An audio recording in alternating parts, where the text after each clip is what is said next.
So I've been thinking a lot about areas of my life that I've noticed a lot of growth in.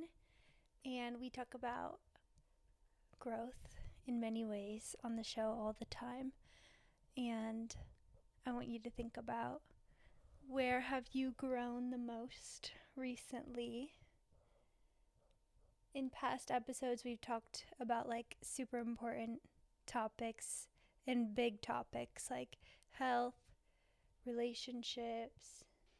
So today I want to talk to the girlies / women about beauty, because this is an area in my life that I am proud to say that I've grown a lot.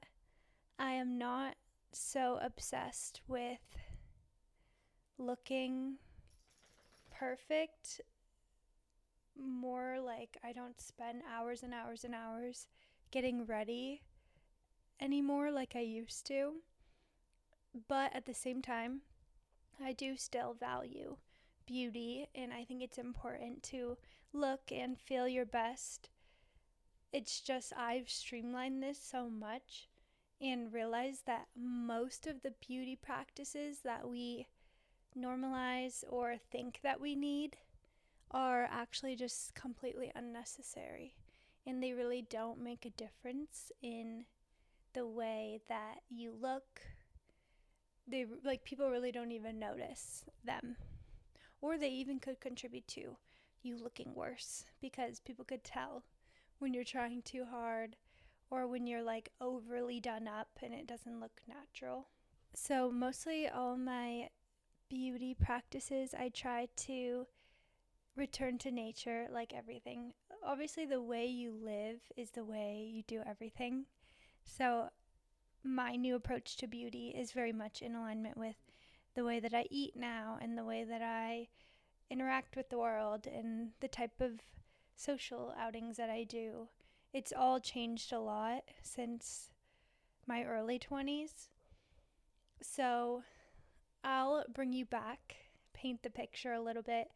When I was in college, and even early days when Levi and I were dating, I would not be able to leave my house without spending 3 hours getting ready.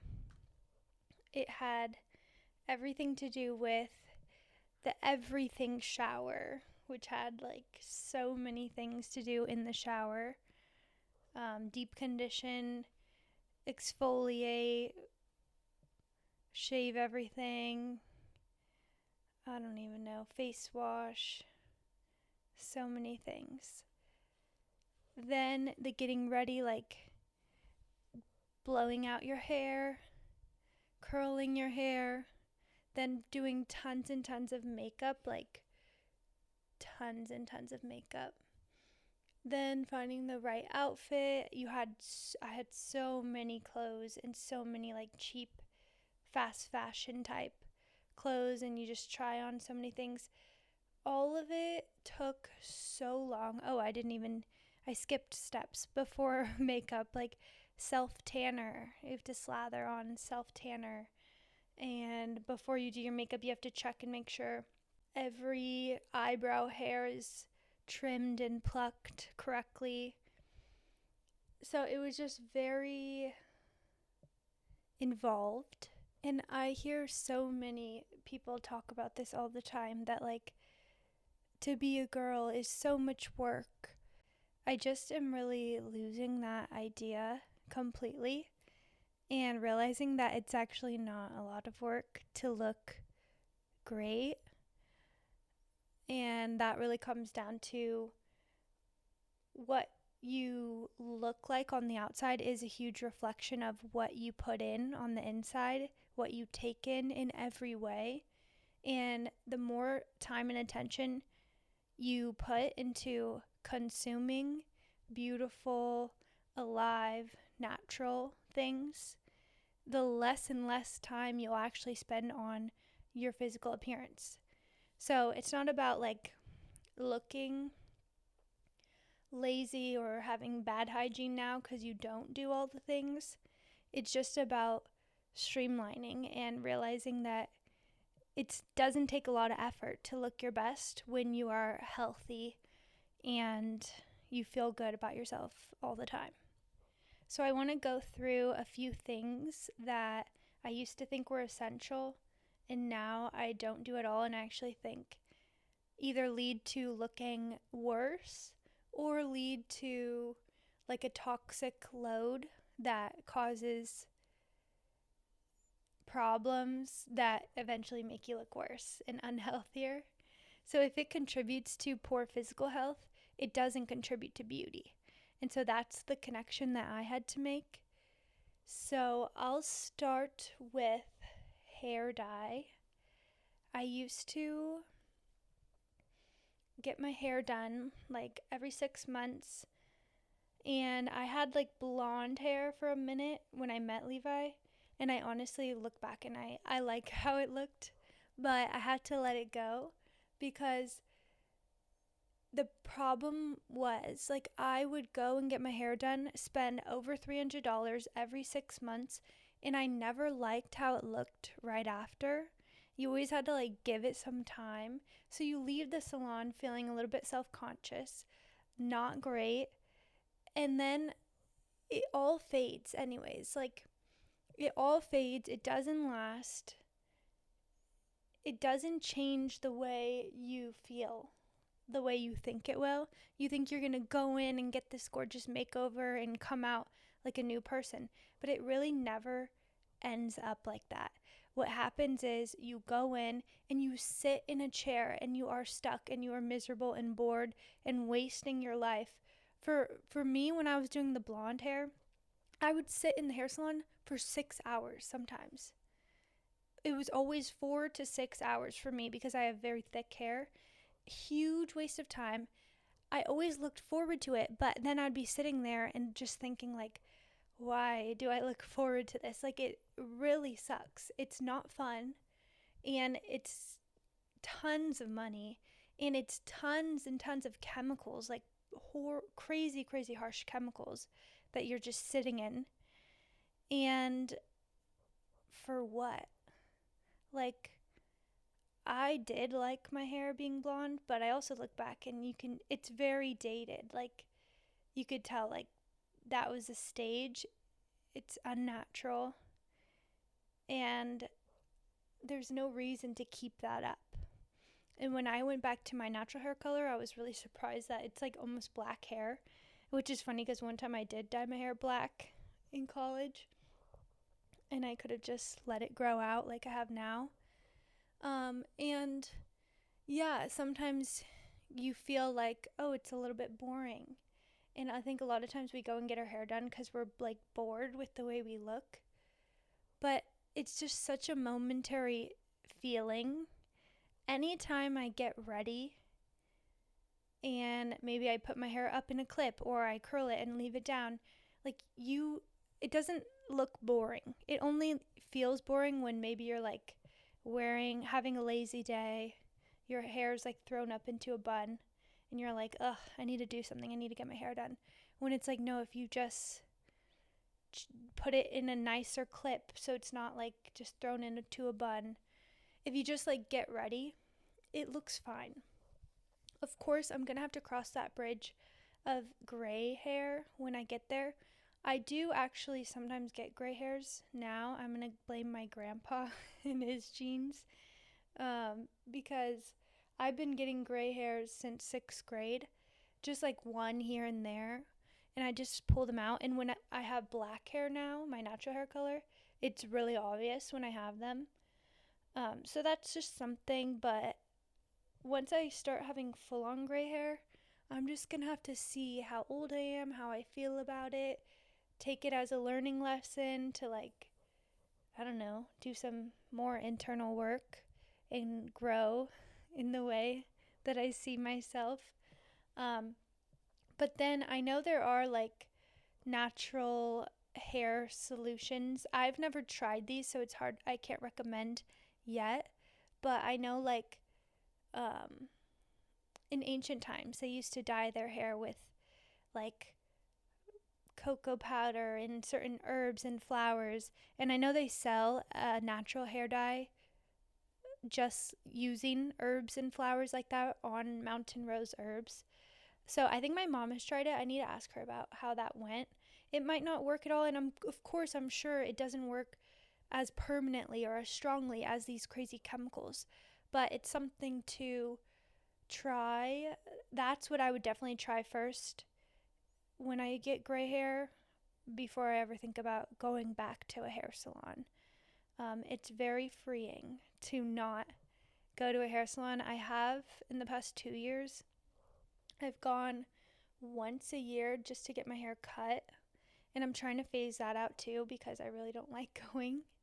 I want to learn to cut my own hair, but also I have like attempted with just like my little face framing pieces, and I am pretty bad at it. So I'll have to practice a lot and maybe hopefully watch YouTube videos and get better, and then maybe avoid hair salons forever, 100%. The next thing is getting your nails done. So if you're someone who gets your nails done, you know that they only look good for maybe 1 week, and then you must go and get them done again like at least every 6 weeks. And if you go that long, then for the last 3 weeks they look completely botched and cracked and shattered and grown out and terrible. So if you think about it, 85% of the time your nails look like absolute shit, completely like cracked and ripped off in different colors and grown out, disaster. And you're like stuck on that cycle, that trap of going to get them done again. Same with if you're getting a pedicure and a manicure, I would sit at the nail salon, I'm not kidding, sometimes 5 hours. Just they're busy, it sucks. The amount of chemicals they use, not just in the gel or the nail polish or whatever acrylics, it's in the water that you're soaking in, it's in the lotion that they use, it's in the scrubs that they use that feel amazing, but they are not natural. So what I've done now is gone 100% natural nails, and even my toes, natural toes. And that means like even on my wedding day, I had no nail polish on my toes. I had bare naked toes, which I used to think was absolutely a crime for someone to go out in public with open-toed shoes and no nail polish on their toes. But I do it all the time now, and I think when you take care of your nails yourself, so you just file them, cut your own cuticles, scrape out any dirt, which where I live, there's like dirt everywhere, so I have to do that a lot. It looks so much better 100% of the time. Like, you don't have to go through those phases of it looking crazy. And if you're someone that gets your nails done often, even if you get them done here and there, you ruin your nails. So when you do want to take them off and say like, oh, I want to go like a month or two without getting my nails done, I'm going to rip these off, they look so bad because you've damaged and destroyed them. So if you just leave your nails alone, it actually looks way cleaner, way healthier, way prettier. And it's such a relief to plan a very formal event like even my wedding. And I don't have to go get my nails done. I don't have to go get my spray tan like I used to. I don't have to go get my laser hair removal treatments. I don't have to go, or bikini wax, which is a crime. Horrible. Whoever does that, you're just insane. Insane. It's not worth it.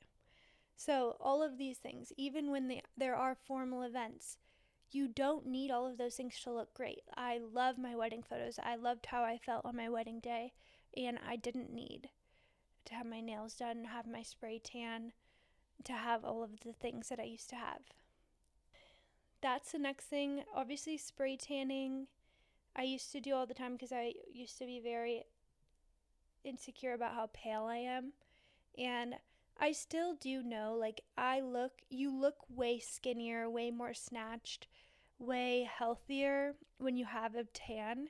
And I just don't tan. I'm always going to look pale. Um, but I've just kind of changed my mindset. And this took a while because I stopped getting spray tans and I stopped using chemical, like, foam self tanners. And I then transitioned to Cora Organics makes a self tanner that is a lotion and it's non-toxic, but that one, when I transitioned to that, it's so light that I would still spend the time doing it, make my sheets smell like the tanner, which doesn't smell great, walk around all careful the whole night. And then that one, the natural non-chemical one, it really made no difference. Like, it doesn't work that well. So I still looked super pale. And so then I just thought, like, honestly, who cares? Like, let me be pale. The people at the nail salon always said, like, different places in the world think the pale skin is the most beautiful. So it's definitely just cultural and societal. So I just let it be. And I have still, like, surprisingly, I used to, like, not ever be willing to wear, like, a short dress or shorts without having fake tan on. And now I've been doing it for 2 summers and it's fine. Like, I don't even second guess it. I feel totally fine and comfortable. And I think a lot of that has to do with when I would spray tan, I was hiding a lot of, like, excess inflammation, excess weight, maybe more cellulite than I have now. And that really came down to lifestyle changes. And so if I'm not super insecure about the tan covering the fact that I have some excess weight, then it's not a big deal. So I do like to be tan. I do think a tan looks better, but what I've done instead is I'm trying to build my skin up, which, of course, even, like, I have noticed that I have tanned more than ever in years before this summer. So I do think what I'm doing is working, but even with what's tan for me, it still looks so pale and white to everyone else. But I used to be, like, afraid of the sun and always in the shade or constantly putting on tons and tons of sunscreen. And I was really, like, blocking my, like, resilience. And I was probably very, like, vitamin D deficient. And so now I don't constantly wear SPF. I only wear it, like, when I'm out in the sun for a long time. And that's another thing. Like, I used to be really insecure about, like, freckles and sunspots, and I still do have, like, where it's not my favorite thing, but I used to, like, go to the doctor and get treatments to, like, lighten my freckles and um, stuff like that. And now I don't do that at all. I just, like, trust that my skin can, like, adapt like a normal natural human being. We are supposed to be in the sun. It's not something to hide from or be afraid of. And honestly, the less you worry about it, the less it really does affect your skin. So that's also, like, a mental thing. And then another thing is perfume. I don't wear perfume anymore. I used to just douse spray mountains and mountains of, like, the YSL perfume, or before that, like, the Victoria's Secret body spray. Oh, it's like, I I think it's a crime now when we're out in public and I can smell a stranger walking by. If I can smell their perfume or cologne, I think that's a crime, punishable by law. Lock them up. It's so rude and unhealthy for me to smell your chemicals on you. So, for one, everyone should stop doing that because you're poisoning yourself. And then for 2, definitely don't do it so much that you're poisoning people around you too. Like, that's insane. So I don't wear perfume. I did go with like non-toxic perfumes for a bit, but now I don't really trust those that much either. So for special occasions, I will just roll on some cedar wood oil, and it smells good. I think it's nice. I would just find an essential oil that you like and just dab it on your wrist and do like a dot on your neck and leave it at that. That's my new thing if I really want like a scent. Also, for like fast fashion, I used to think like I could never be seen in the same clothing more than once. And obviously, this also has to do with like college, being around the same group of people, being like out socially with the same people all the time, and going out like 5 days a week. It feels like you can't wear the same thing, which was nice because then you could like borrow friends' clothes, roommates' clothes. But because of that culture, I had so many like cheap polyester clothes, and that is not the move anymore. I invest in natural fibers that are timeless, that will last forever, that just are classic pieces, and I don't need to spend a ton of money or time on clothing like that. I take a more minimalist approach now, where if I have a few basics and then a couple of natural fiber like dresses, or like you can wear them enough around different people that they won't really notice that you're wearing the same thing. And then eyebrows. I used to like go and get my eyebrows threaded every couple weeks. Now I just let them grow out and then I trim them myself. Going and getting them threaded is not necessary. And then also like laser hair removal, I did, and I don't really necessarily regret doing it because it did help. Like, it doesn't work 100%, but now when my hair grows back, it's very fine, very like sparse. So it's a lot lower maintenance, but also like to be the way I used to be, like so obsessed with like I need all of these treatments. I need to schedule all of these treatments. It's just not a good use of time. Like, nobody really notices. That's the thing. Like, it doesn't change the way you look overall. It's like maybe you notice it and it makes you feel better and like it's easier for you to get ready. That's fine, but then just check that like the appointments are not so often that it's like stressful, that you're like rushing around to appointment, then a different appointment, like booking yourself after an already busy day. It just keeps you running on this like rat race that you don't need to be on. And then another thing with like hair removal, just to think about, our hair, like body hair, is deeply tied to our nervous system.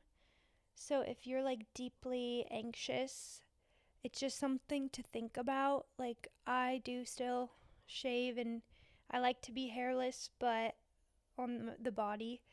But I just know the link now. So if I'm feeling like very anxious, I now have other practices that help me. So I don't feel like I need the hair, but it is there for a reason. So if you are struggling and super anxious, like maybe just leave it alone. Don't shave for a couple of weeks and try to get yourself feeling well.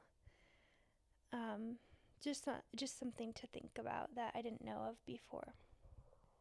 So those are a lot of things that I do not do anymore. I'm trying to think of other things. Like, I always thought about, once I get more money, I'm going to do this treatment and this laser and that laser.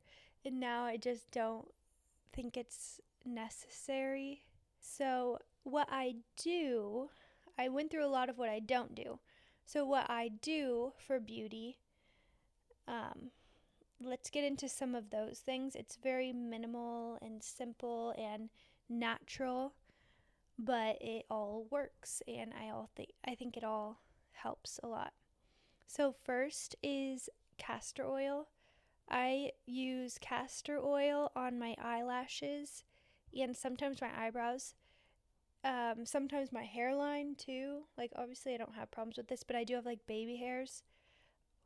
So I use it on that part because castor oil is a hair growth stimulator. So I used to use like a chemical eyelash growth thing that was probably not good for me. Now I just use castor oil. So it's nice. Sometimes I'll brush it on like mascara, and just doing that instead of mascara while I'm at home is nice because it's like growing my eyelashes, and at the same time it gives you like that little lift and like you brush them out. So I like that. So using castor oil for hair growth. I always think it's a little bit silly how people use castor oil like on their face, like because castor oil is kind of like a miracle oil. It's used for a lot of different things. So it is good for your skin, but because it stimulates hair growth, I wouldn't use it. Personally, I don't use it on anywhere that I don't want my hair to grow a lot. So I wouldn't do like a face moisturizer with castor oil. Or if you do, then just like wipe it off. Like do like a facial massage and then wipe it off. That's just like my thoughts around it. I spend so much money on laser hair removal because I don't want like a mustache hair. But if you put castor oil on your face, I don't know. That I feel like if it grows your hair, it grows your hair everywhere. So that's what I think about. And then for like hair and skin, like deep moisturizing treatments, I just use olive oil and coconut oil. Switch off either olive oil or coconut oil. You can leave it in your hair overnight. That's amazing for like a deep hair mask. I put it on my skin morning and night often. So no need to buy like these treatments for your hair and all these moisturizers for your skin. I like to take my time too and like really give myself a foot massage, really massage everything well. It's like a nice moment. And then also something I've been doing is bath or like foot soaks. So I put my feet in a soak that has Epsom salt, sea salt, rose petals, jasmine flowers. That's it. And then hot water. And that's been really nice just to do like a little foot soak. It's really good for fertility if that's the stage of life you're in and you're wanting to focus on that. It's very relaxing, and that's just kind of like a little self-care moment. Obviously, if you have a bathtub, a full bath of that would be even better. I don't have a nice bathtub, so I just put my feet in a hot bowl of water with all that stuff. Then obviously for makeup, I keep it very minimal. Unlike how I used to go heavy makeup and I would never leave the house without makeup. Now I only wear makeup when I'm like really getting ready for something, like an occasion. And I went through all the makeup I use in the episode I did on non-toxic products. Every non-toxic product in my bathroom. So go back and listen to that episode if you haven't already. That's where I tell every single makeup product I have, and it's very simple. There's only like 5 things. All non-toxic, natural, healthy makeup. And in that, it is very simple and natural. Like I don't ever look like I have a ton of makeup on because I keep it very simple. I would say lastly, the biggest piece, because there's a lot of reasons why I've gotten to this place of growth around beauty where I realize that I don't need all of these things in order to look halfway decent. Like I feel confident in the way that I look without pretty much anything. And of course, people will say that has to do with age. Now I'm in my late 20s, and that's when you're kind of like outgrowing all the insecurities a lot of times. It also has to do with my social life, obviously, college. That environment, it's like high school and college are similar. You're just like around all the same people, talking about all the same people, judging yourself and comparing yourself against all these same people. And once you're a full on adult, it's like not really like that. You have your friends and you don't have to spend time with people that you don't really like. And it's not so competitive. It's more loving and supportive. Like, people are happy for you if you're doing well. It's not like a competition, which I hope this trickles down in future generations. It kind of seems like it might start doing that for like college and high school girls, to not be competitive with each other, because it's not a good time, and it's so useless and so immature. But that obviously has something to do with it. And then more than that, even, I think what I touched on before, the fact that your outside beauty is a reflection of what you put inside. The fact that I've changed my lifestyle and what I put in is beautiful, healthy, and I'm not trapped in diet culture. So like it was all miscommunication and misinformation. I thought I was being healthy in college, but I wasn't. So I was still consuming a lot of synthetic, unhealthy, dead ingredients that reflected in my body hanging on to weight, my skin not being as clear, just those type of things. I looked a little bit dull and lifeless. That was my energy, and also my energy had a lot to do with like what I was fueling with, and it wasn't great. So that, I think, has the biggest like factor. Once you are fueling with like foods that are good for beauty, you end up needing to put way less time into your appearance, but it still looks like you put a lot of time into your appearance. But you just don't have to, because you're already starting from a really nice, great looking place, even without all the things, even when you wake up and roll out of bed in the morning. So now it's very simple. It's just really no time in salons or treatment places, professional doctor offices. No time there. No time at malls or Sephora buying makeup. No time at stores really at all.